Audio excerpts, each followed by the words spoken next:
Hi viewers, if you are watching my channel Sudha 13 Biology for the first time, please subscribe and press the bell icon so that you will get notifications further. And if you like my video, please share it so that it will be useful for many students at present who are preparing for NEET.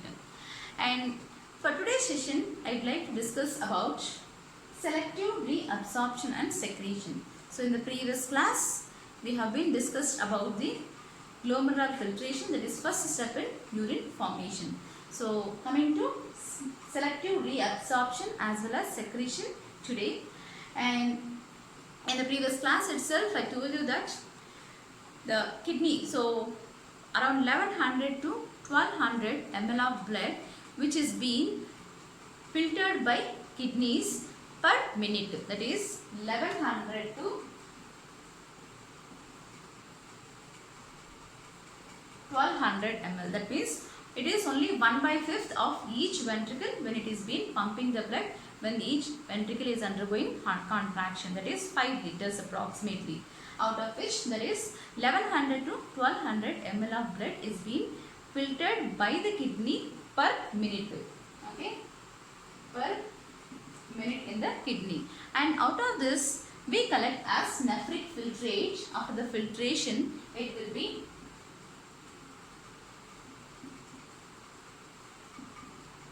125 ml per minute, that is nephric filtrate which we collect, and it is also said as it can be 180 liters per day. And out of this 180 liters per day, only 1% is being sent out as urine, that is released out as urine, that is 1%, that is 1 to 1.5 liters of urine is being released. Remaining 99%, only 1%, that is urine, remaining 99% is being reabsorbed, okay, 99% is reabsorbed into the interstitial region from the nephric filtrate. So this is nephric filtrate. So from the nephric filtrate, remaining 99% is being reabsorbed into the interstitial region, okay. So that is from the nephric filtrate.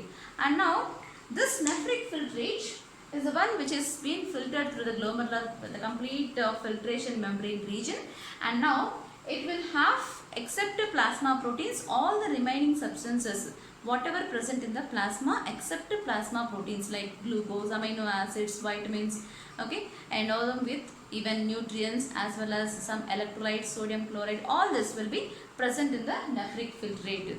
So this nephric filtrate which will be hypotonic to cortical fluid as well as it is isotonic to blood plasma, and this nephric filtrate which can be even said as primary urine. And now there should be some categorization in order to reabsorb as well as for secretion purpose. So what kind of categorization is done? That is high threshold substances, low threshold as well as A threshold substances. So what are high threshold substances? That means which are required mandatory for reabsorption from the nephric filtrate towards the interstitial region. So those are considered as high threshold substances which are to be mandatorily reabsorbed. That is glucose, amino acids, sodium as well as bicarbonates, nutrients, vitamins, all this which are required by our body fluids, that is reabsorbed into the interstitial fluid from the nephric filtrate. So this can be said as reabsorption. So whatever I have given is blue mark is reabsorption. And low threshold substances like urea as well as uric acid. So urea which is being synthesized in the liver, and this is also required by body fluids a little amount, okay, urea, uric acid as well as phosphate and potassium as well as H plus ions. So these are low threshold substances which are required in little amount, okay, but their requirement is necessary. which are in little amount, and A threshold substances. A threshold substances or non-threshold substances which are not at all required by our body, okay, which are toxic to our body. So this should be mandatorily should be sent out in the form of urine. So this is no need of reabsorption. It will be sent through nephric filtrate as such to the till the formation of urine. So these are creatinine as well as hippuric acid, which are no more required by our body. So these are even considered as non-threshold substances. Okay, and diuretic substances are also there, which makes the urine to excrete maximum amount of urine. More amount of urine will be excreted with the intake of this kind of diuretic substances like tea, coffee, alcohol. So they are considered as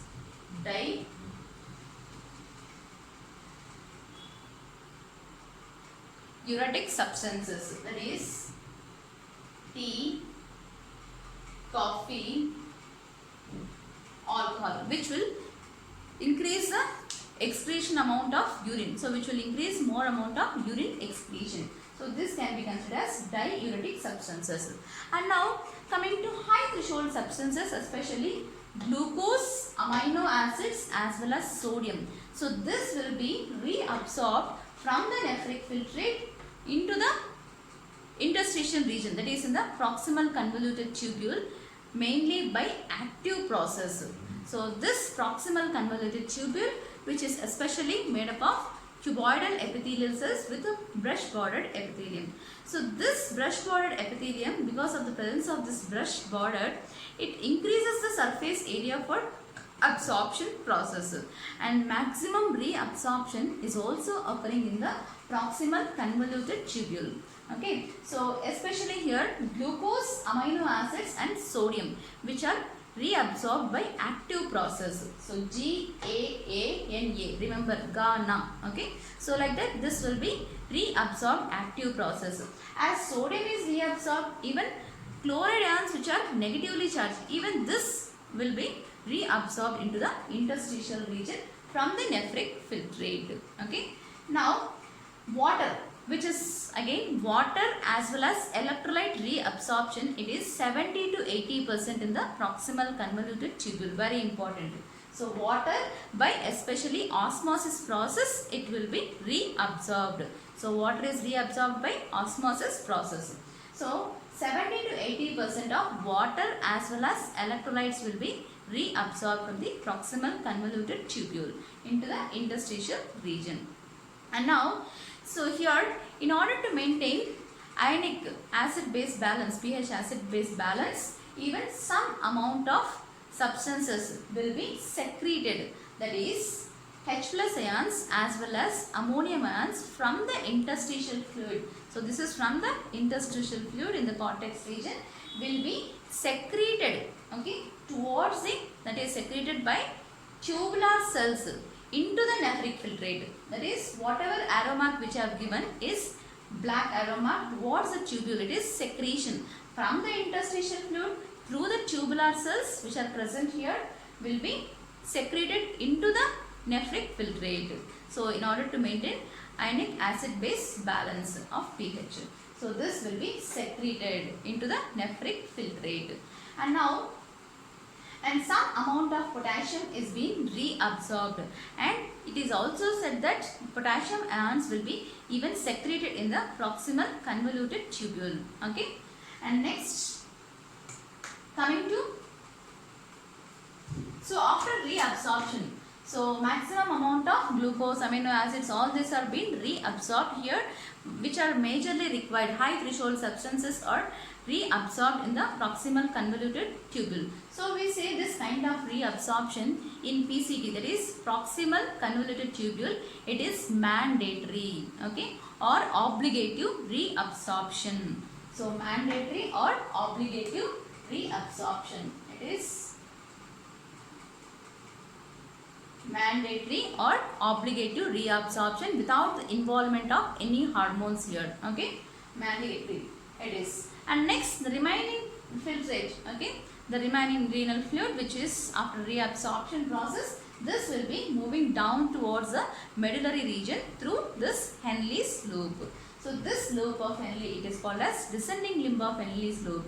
So descending limb of Henle's loop, which is more permeable to water. Okay, it is more permeable to water but impermeable to electrolytes. It is impermeable, not permeable to electrolytes. It is more permeable to water. So here, from here only water reabsorption will be done. So remaining all the reabsorption which will be occurring here, it is water reabsorption without electrolyte reabsorption. So as a maximum amount of water is being reabsorbed into the interstitial region, there is increasing in the concentration, increasing of renal fluid concentration in the tubule. So this is descending limb of Henle's loop. When it is passing, renal fluid passing down the descending limb of Henle's loop, maximum water reabsorption takes place. So the concentration which will be increasing, the osmolarity concentration which will be increasing from 300 to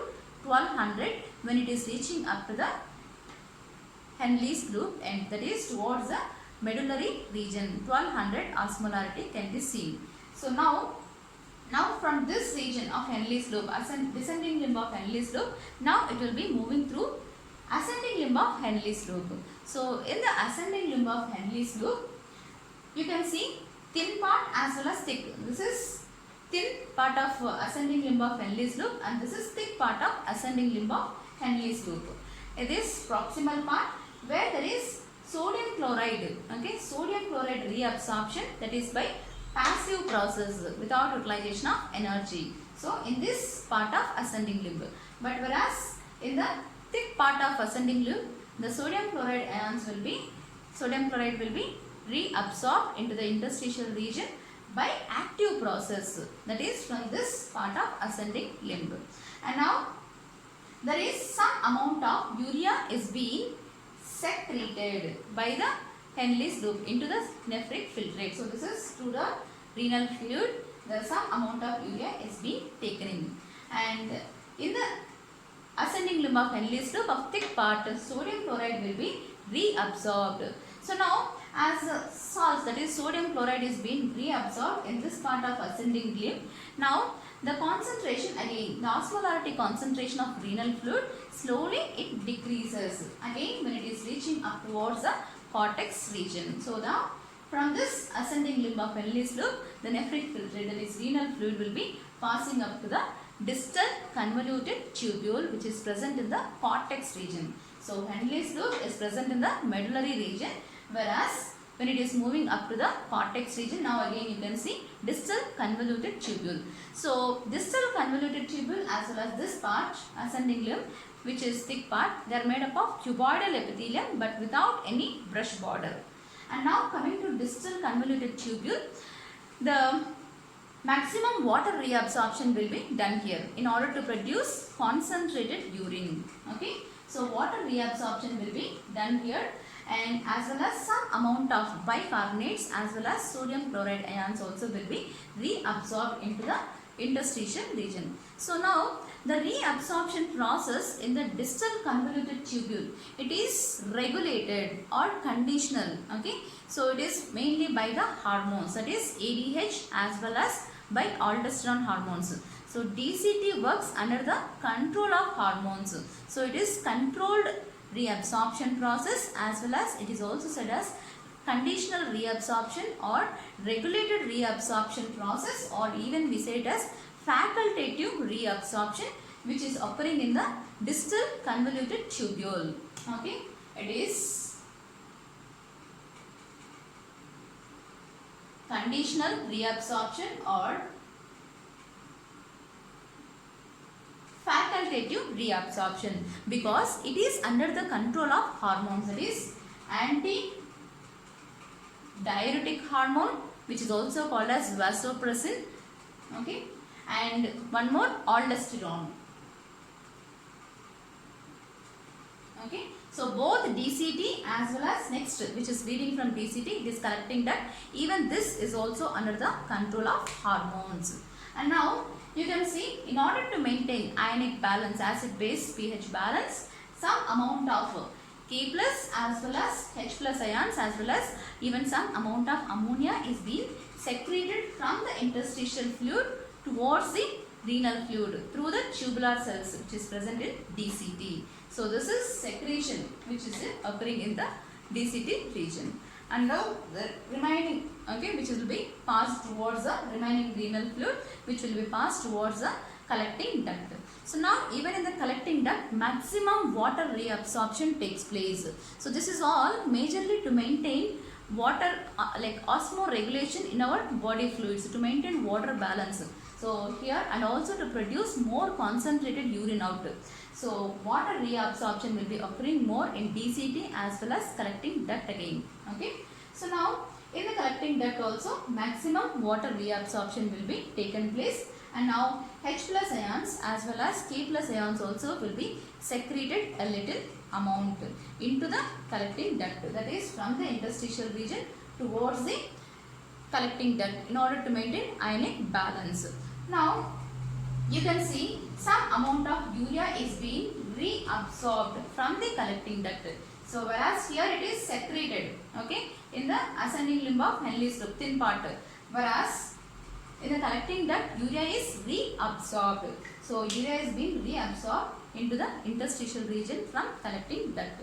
So now this produces a concentrated urine, that is hypertonic urine. So this urine which is being seen here, it is hypertonic to blood plasma.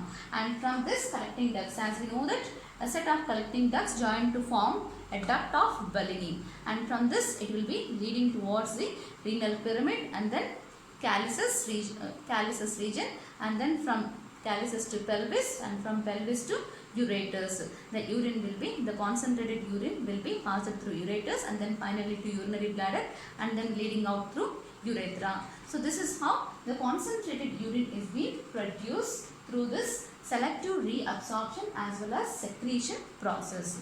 And we will be discussing about the role of Henle's loop and vasa recta and their ability to produce more concentrated urine and to maintain the interstitial fluid balance, okay, maintenance of osmolarity of interstitial fluid in the medullary region. So that we will be discussing in the next session. Thank you.